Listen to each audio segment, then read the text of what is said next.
جیسے human rights جو ہے ان کی کور ویلیو ہے، اور اس کو دنیا کے بہت سارے ملکوں کو اس وجہ سے کہ وہ ہیومن رائٹس وائلیشن میں انوالو ہیں، ان کے ساتھ وہ ٹریڈ بند کرتے ہیں، ان کو کولیکٹیو وہ پنشمنٹ دیتے ہیں. ہم دنیا کے بہت سارے ملکوں کی مثالیں بھی دے سکتے ہیں، لیکن انڈیا کے ساتھ چونکہ ان کا ایک اسٹریٹجک الائنس ہے اور ایک مالی یا مادی مفادات ان کے ساتھ، ان کے کاروباری مفادات وابستہ ہیں، تو اس کی وجہ سے اس کو وہ مسلسل ٹالریٹ کریں. پھر وہ جو انٹرنیشنل الائنمنٹ ہو رہی ہے اینٹی چائنا اور پرو ویسٹ، تو اس کا بھی ایک فیکٹر اس کو فائدہ دے جاتا ہے. لیکن میں سمجھتا ہوں کہ جس طریقے سے دنیا میں آوازیں اٹھ رہی ہیں، بہت زیادہ دیر ہندوستان اس کو نہیں کر سکے گا، خود سسٹین نہیں کر سکے گا اس پوزیشن. سیکنڈلی خود انڈیا نے جو ایک رویہ رکھا ہوا ہے کہ جی ہم نے مائنارٹیز کو بالکل کچل کے رکھنا ہے، خاص طور پہ کشمیریوں کو، مسلمانوں کو، اس کا ری ایکشن جو ہے وہ ہمیں جگہ جگہ سے نظر آ رہا ہے. اور یہ کوئی تھوڑی آبادی نہیں ہے، اگر ان کے اپنی مائنارٹیز کی بات کریں تو وہ بھی کوئی 20% کے قریب لوگ ہیں. تو ان کا اپنا فوکس یہ ہے کہ جی ہم نے 80% جو ہندو ہیں ان کے اوپر کنسالیڈیٹ کرنا، ان کو یہی ہمارا ووٹ بینک ہے، اسی کے ساتھ اسی کی ہمیں تعمیر و ترقی بھی کرنی ہے. وہی ہندوتوا نظریہ جو ہے ان کا. اور وہی ہندوتوا اور ہندوتوا نظریہ. آپ جب کشمیر کی بات کرتے ہیں تو ہم دوبارہ اس کی طرف میں آتا ہوں. جو فیک انکاؤنٹرز ہیں اور دوسری چیزیں، ان کا پورا ایک ایجنڈا ہے، سویلائزیشنل ایجنڈا ہے کشمیر کے بارے میں. اس کو ہمیں سمجھنا چاہیے کہ کشمیر کے اندر وہ کلچرل چینج لا رہے ہیں. ابھی میں چند دن پہلے ایک آرٹیکل پڑھ رہا تھا، اس میں وہ یہ کہتے ہیں کہ کشمیر کے بے شمار علاقوں میں اب ایس ایس پی رینک سے اوپر، ایس ایس پی رینک تک بھی کوئی مسلمان انہوں نے نہیں رکھا. صرف ان مسلمان آفیسرز کو رکھا جاتا ہے جو انکاؤنٹرز میں ملوث ہیں، جو کرپشن میں ملوث ہیں، اور جن کی بانگیں ہندوستان کے اپنی ایڈمنسٹریشن کے ہاتھ میں، جن کے بارے میں وہ شک نہیں کر سکتے. باقی جو مسلمان وہاں ہیں ان کے بارے میں، چاہے وہ آفیسرز ہیں، دوسرے لوگ ہیں، ان کی کوئی کریڈیبلٹی انڈینز کے نزدیک کوئی کریڈیبلٹی نہیں. ان کو کوئی اچھا اسائنمنٹ نہیں دیا جاتا، ان کو کوئی رول نہیں دیا جاتا، حالانکہ وہ گورنمنٹ امپلائیز ہیں، اس لیے کہ وہ مسلمان ہیں.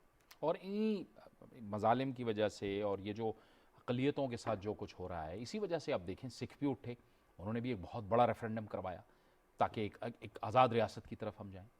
دیکھیے سکھ بالکل آپ ٹھیک کہہ رہے ہیں، سکھوں میں بڑا پوٹینشل ہے، اور وہ چونکہ ان کا ڈائسپورا بھی بڑا سٹرانگ ہے. ان کے دنیا کے بہت سارے ملکوں میں، کینیڈا سمیت بڑے آپ کو بتائیں MPs ممبر پارلیمنٹ بھی ہیں، تو وہ زیادہ وائبرنٹ کمیونٹی ہے. لیکن باقی کمیونٹیز بھی ہیں، مثلا نارتھ ایسٹ کی جو 7 سسٹر اسٹیٹس ہیں ان میں بہت ساری تحریکیں ہیں، آسام میں تحریکیں ہیں، مختلف جگہوں پہ، اور وہ بولتے رہتے ہیں. لیکن اصل میں مسئلہ یہ ہے کہ انڈین میڈیا جو ہے ایسی آوازیں جو اختلاف کرنے والی ہیں، جو فیڈرل گورنمنٹ کو یا ان کی وہ مرکزی حکومت کہتے ہیں اس کو چیلنج کرنے والی ہوتی ہیں، ان کو کوئی کوریج نہیں تھا. اب چھوٹا سوشل میڈیا کی وجہ سے، ریجنل جو میڈیا ہے اس کی وجہ سے کچھ خبریں اور تجزیے اور ہمارے پاس اطلاعات ایک آتی ہیں. ادروائز یہ ہے کہ ہم نے دیکھا ہے کہ جو مین اسٹریم میڈیا جو ہے وہ ایسی آوازوں کو کچل دیتا ہے. مین اسٹریم میڈیا کی بات کے ساتھ ساتھ میں آپ کو بتاؤں کہ کشمیر کے اندر بھی انہوں نے میڈیا کے اوپر اتنی قدغنیں لگا دی کہ جو بھی جرنلسٹ کچھ بات کرتا ہے یا زیادہ کھل کے کچھ لکھتا ہے اس کو وہ پولیس اسٹیشن بلاتے ہیں، وارننگ ایشو کرتے ہیں. ایک اور انہوں نے ایکٹ لگایا کہ وہ کسی بھی پبلیکیشن کا ڈکلیریشن منسوخ کر سکتے ہیں، اشتہارات روک سکتے ہیں. یعنی ایک طرح سے نا جو پریس کی جو آزادی تھی اس کو مکمل طور پہ انہوں نے چوک کر دیا تاکہ کشمیر کے بارے میں کوئی خبر، کوئی اطلاع کوئی کہیں باہر نہ نکل سکے. یہ سب کچھ ان چیزوں کے علاوہ ہے جو اگست 2019 میں بھارت نے مقبوضہ کشمیر میں کیا. دیکھیں تو پہلے سے ہی یہ قوت خانہ تھا، اس کو مزید ایک جیل بنا دیا. دیکھیں 5 اگست کو جو کیا اس کے بعد تو ایک بہت بڑا پروسیس انہوں نے انفولڈ کر دیا کشمیریوں کو سیاسی طور پہ ڈس امپاور کرنے کا. جیسے میں نے آپ کو بتایا اکنامکلی بہت زیادہ ہے. بہت سارے فیکٹس فگرز یہ بتاتے ہیں کہ 7-8 ارب تک جو ہے کشمیریوں کا ابھی تک نقصان ہو چکا ہے ٹورزم میں. اس کے علاوہ لاک ڈاؤن لگا رہا، آپ کے علم میں ہے. فروٹ انڈسٹری بڑی تباہ ہوئی. یہ سارے اس طرح کے مسائل. اس کے علاوہ جیسے پولیٹیکل امپاورمنٹ کے علاوہ لیگلی جو ہے ڈی لمیٹیشن کا ایک پورا لمبا چوڑا پروسیس چل رہا ہے. اس میں اس طریقے سے مسلمان علاقوں کو یہ ری الائنمنٹ کی جا رہی ہے کہ اینڈ آف دا ڈے جو ہے ان کی آبادی تو بے شک زیادہ ہے لیکن ان کی جو نشستیں ہوں گی اسمبلی کے اندر وہ کم ہو جائیں گی. اور جو ہندو آبادی ہے اس کی وہاں ممبر پارلیمنٹ جو ہیں یا اسمبلی جو ہیں وہ زیادہ ہو جائیں گے، تو آہستہ آہستہ جو ان کا خواب ہے، جو ہندتوا کا یا آر ایس ایس کا ایک پرانا ڈریم ہے کہ ہم نے مسلم اکثریتی ریاست میں اپنا چیف منسٹر لانا ہے، وہ لانے کی کوشش کر رہے ہیں۔ جو مسلمانوں کے اندر جو مین پولیٹیکل پارٹیز ہیں 3-4 پرو انڈیا پارٹیز الیکشن لڑتی ہیں، ان سے بھی لوگ نکال کے چھوٹی چھوٹی پارٹیوں میں ڈال رہے ہیں تاکہ مسلمانوں کی پارٹیاں جو ہیں وہ کمزور ہو جائیں، جماعتیں کمزور ہو جائیں، ان کا ووٹ ڈیوائیڈ ہو جائے اور وہ جو ہے آسانی کے ساتھ یہاں اپنی حکومت بنائیں۔ کشمیر ہماری فورن پالیسی کا تو مرکزی نقطہ ہے، آپ سمجھتے ہیں کہ ہم فوکس ہیں اس حوالے سے، جو عالمی برادری ہے اس تک ہم اپنا پیغام مقبوضہ کشمیر میں جو بھارتی مظالم ہو رہے ہیں پہنچا رہے ہیں، اور ان اداروں کا پھر کردار کیا ہونا چاہیے؟ دیکھیں، میں پاکستان تک سسٹین طریقے سے کشمیر تو کبھی نظروں سے اوجھل نہیں ہوتا، مسلسل لگے رہتے ہیں، فارن آفس ہو، دوسرے ادارے ہوں، ہمارے میڈیا کے لوگ ہوں، لیکن اس میں اور زیادہ تیزی لانے کی اس لیے ضرورت ہے کہ کشمیر میں اب ایک ایگزسٹینشل قسم کا چیلنج ہمیں درپیش ہے۔ پہلے جو چیلنجز تھے، آپ کو ہوتا ہے کبھی ہیومن رائٹس وائلیشن ہو رہے ہیں، پولیٹیکل سپیس نہیں ہے، فلان چیزیں چھوٹی، تو یہ وہ چیزیں جو روٹین میں دنیا میں بہت سارے ملکوں پہ چلتی رہتی ہیں، لیکن بہت کم قومیں ایسی ہیں جن کو اس بات کا چیلنج ہو کہ ان کی آبادی کا نمبر ختم ہو جائے گا، ان کا جو ایک پورا ایک کلچرل آؤٹ لک ہے وہ بدل جائے گا، ان کی لینگویج، ان کا پوری تہذیب جو ہے تبدیل ہو جائے گی۔ تو کشمیر کو ایک ایگزسٹینشل چیلنج ہے، جتنا بڑا چیلنج ہے اس سے میچنگ ریسپانس چاہیے۔ اس میچنگ ریسپانس کے لیے میں سمجھتا ہوں کہ پاکستان کو جہاں گورنمنٹ کو کام کرنا چاہیے، وہ اپوزیشن پارٹیز کو بھی اس میں حصہ ڈالنا چاہیے۔ آپ دیکھیے ہر مسئلے میں اپوزیشن بڑا فور فرنٹ پہ آ کے رول ادا کرتی ہے، لیکن جب کشمیر کا معاملہ ہوتا ہے تو سوائے بیان بازی کے کچھ چند ایک بیانات کے کچھ نہیں۔ تو میں سمجھتا ہوں کہ جو پولیٹیکل پارٹیز ہوں، ماضی قریب میں ہم نے دیکھا ہے کہ پاکستان کے اندر ایک تو جو سیاسی جس کو پولرائزیشن ہم کہتے ہیں وہ اتنی بڑھ جاتی ہے کہ صرف حکومت ہی اس حوالے سے بات کر رہی ہوتی ہے۔ ابھی گزشتہ دنوں میں ہم نے دیکھا ماضی قریب کے اندر اپوزیشن کی جانب سے کشمیر کے حوالے سے، جب کشمیر کے الیکشن ہوئے اس میں بھی بات چیت کی گئی، لیکن اس طرح سے بات نہیں کی گئی۔ یعنی اگر اپوزیشن بھی، یہ تو ایک ایسا ایجنڈا ہے جس پہ پوری پاکستانی قوم متحد ہے، اگر اپوزیشن بھی یہ سپورٹ کرے حکومت کو تو حکومت کی آواز میں تقویت اور طاقت پیدا ہوتی ہے۔ دیکھیے ہمارا لارجلی اس پہ کنسنسس، ٹھیک، قومی سطح پہ ہمارا کوئی میجر اختلاف نہیں ہے، ہمارے اختلافات ہیں سیاسی، پولرائزیشن ہے سیاست کی، پاور پالیٹکس کی۔ اب ہوتا ہی ہے کہ ہم کشمیر کو ایک پنچنگ بیگ بنا دیتے ہیں، اور وہ ہم حکومت سے بدلہ لینے کے لیے، بدلہ ہم کسی اور چیز کا لے رہے ہوتے ہیں یا ہم تنقید کسی اور چیز پہ کر رہے ہوتے ہیں، لیکن وہ کشمیر کو سامنے رکھ کے جب کرتے ہیں تو اس کی میسیجنگ بڑی غلط ہوتی ہے۔ وہ میسیج کشمیر کے اندر بھی بڑا غلط جاتا ہے، انٹرنیشنلی بھی غلط جاتا ہے، کشمیری خود بڑے ڈیمورلائز ہو جاتے ہیں، پاکستانی نیشن بھی ہماری ڈیمورلائز ہو جاتی ہیں۔ تو میں پہلے بھی یہ کہتا رہا ہوں، اب دوبارہ بھی میرا یہی عرض کرنا چاہتا ہوں کہ اس مسئلے کو آپ اپنے سیاسی اختلافات سے بالا تر ہو کے دیکھیں، بالا تر ہو کے سپورٹ کریں۔ یہ ایک ہیومنٹیرین کاز بھی ہے، پھر ہمارے سامنے ایک بہت بڑا المیہ جنم لے رہا ہے، بہت بڑا ہیومنٹیرین المیہ بھی ہے، انسانی المیہ، کہ ایک پوری قوم کو، ایک پوری ریاست کو، ایک پوری اکائی کو جو ہے اتنا بڑا چیلنج درپیش ہے، اور یہ بہت سیریس معاملہ ہے۔ ہم جیسے کوئی ٹی وی ٹاک شو کے لیے یا اخبار میں مضمون لکھنے کے لیے اس کے لیے نہیں یہ بیان کر رہے ہیں، یعنی جتنی رپورٹس کشمیر سے آ رہی ہیں، جو ایون انٹرنیشنل جو لوگ دے رہے ہیں، وہ بھی یہ بتا رہے ہیں کہ بھئی کشمیر میں اگر حالات کو سدھارا نہ گیا اور انڈیا کو اپنے اقدامات جو وہ کر رہا اس کو ریورس کرنے پہ مجبور نہ کیا گیا، تو کشمیری اگلے 10-20 سال میں بہت زیادہ مشکلات کا شکار ہو جائیں گے۔ بہت بہت شکریہ ارشاد محمود صاحب آپ کا۔ کشمیر، ایک مقبوضہ کشمیر کا جو معاملہ ہے، ایک بہت بڑا تنازع ہے جو کہ عالمی اداروں کے سامنے موجود ہے، جو اب بھی حل ہونا ہے پاکستان اور بھارت کے درمیان، اور وہاں پر جو بھارتی بربریت کا سلسلہ جاری ہے، اس پر اب عالمی برادری کو خاموش نہیں ہونا بلکہ ایکشن لینا ہے۔ ایک بریک کا وقت ہوا چاہتا ہے، بریک کے بعد پروگرام جاری رہے گا۔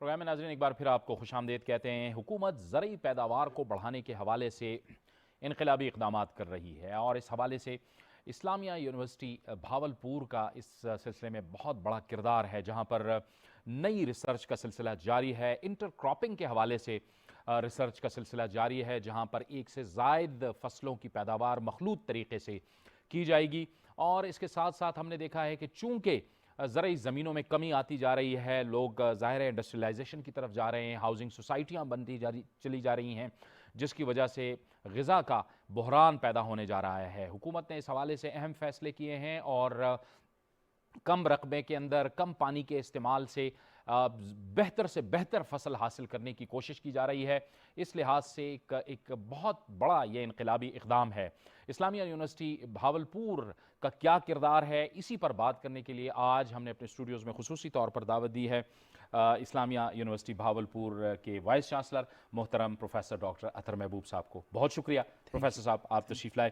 پروفیسر صاحب، یہ جو انٹر کراپنگ ٹیکنالوجی کا ہم ذکر سن رہے ہیں، یہ انٹر کراپنگ کیا ہے اور کیا کام ہو رہا ہے آپ کی یونیورسٹی میں اس حوالے سے؟ جی، جیسے کہ آپ نے بیک گراؤنڈ انفارمیشن تو ساری دے دی۔ ایگریکلچر ریسرچ میں ہماری فیکلٹی آف ایگریکلچر بڑی ایکٹیو تھی اور ہم نے پھر ایک ایسے ریسرچ سائنٹسٹ کو اپنی فیکلٹی میں انڈکٹ کیا جن کا نام ہے ڈاکٹر محمد علی رضا صاحب۔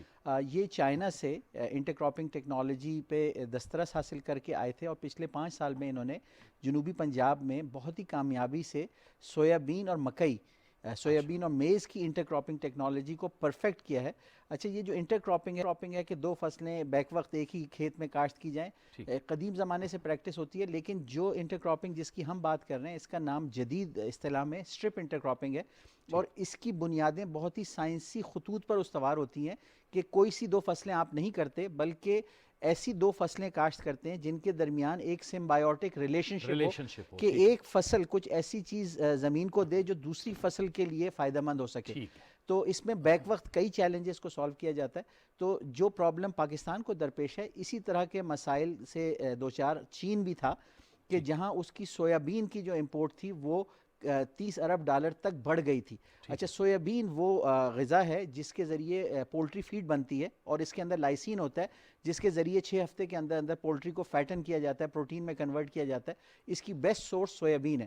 سویابین پاکستان میں 3 اشروں سے ایک ناکام فصل کے طور پہ سمجھی جاتی تھی، لیکن اس ریسرچ سے یہ ثابت ہوا کہ سویابین یہاں کامیابی سے کیا جا سکتا ہے۔ اس وقت ہماری سویابین کی امپورٹ تقریباً $300 ارب تک جا چکی ہے، $2 بلین تک، اور یہ وقت کے ساتھ ساتھ تیزی سے بڑھ رہی کیونکہ ہماری آبادی کا جو فوڈ ہے اس میں پولٹری کی ایک بہت بڑی اہمیت ہے، جیسے کہ آپ جانتے ہیں۔ ہم ایڈیبل آئل کے حوالے سے پہلے ہی مسائل کا شکار ہیں کہ ہمارا اتنا بڑا ذرہ مبادلہ اس پہ خرچ ہو رہا ہے۔ جی، اور سویابین وہ فصل ہے جو کہ نہ صرف پولٹری فیڈ میں جو $2 بلین کا ہمیں امپورٹ کرنا پڑتا ہے اس کو ہم روک سکتے ہیں اور لوکل فارمر کو وہ $2 ارب جا سکتے ہیں، اور دوسری طرف ایڈیبل آئل کے لیے بھی سویابین ایک بڑی یوزفل پروڈکٹ کراپ ہے جس سے ایڈیبل آئل بھی بنتا ہے۔ تو جس کا امپورٹ بل آپ دیکھ رہے ہیں تیزی سے $5-6 ارب کی طرف جا رہا ہے، تو ہمیں ایڈیبل آئل اور پولٹری فیڈ دونوں کے لیے سویابین، جس طریقے سے اسلامیہ یونیورسٹی نے کامیاب ٹرائلز کر کے دکھائے ہیں جنوبی پنجاب کے کئی اضلاع میں اور سندھ کے اندر، اس سے یہ ثابت ہوا کہ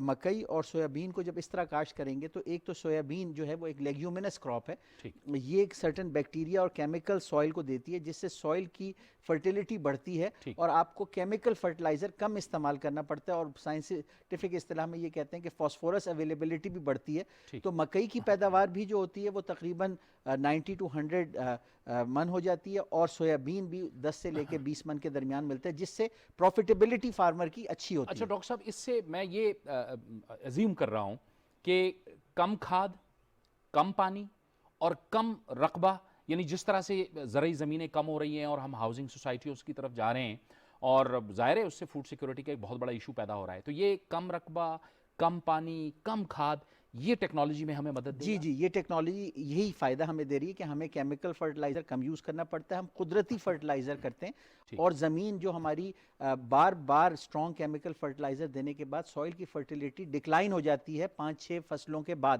تو اس میں یہ فائدہ ہے کہ سوائل ریچارج ہوتی رہتی ہے، کیمیکل فرٹیلائزر کم یوز کرنا پڑتا ہے، اس کی کاسٹ کم آتی ہے، اور اس کھیت سے آپ زیادہ پروڈکٹ لیتے ہیں، فارمر خوشحال ہوتا ہے، اور جو نیڈز ہیں جو کارن ہے، مکئی ہے، اس میں فوڈر کی نیڈز بھی پوری ہوتی ہیں، اور دوسری پرپس کے لیے بھی مکئی استعمال ہوتا ہے، اور سویابین جو ہے وہ بھی فوڈر کے لیے بھی استعمال ہو سکتا ہے، لیکن ساتھ ساتھ ایڈیبل آئل اور پولٹری فیڈ کے لیے استعمال ہوتا ہے۔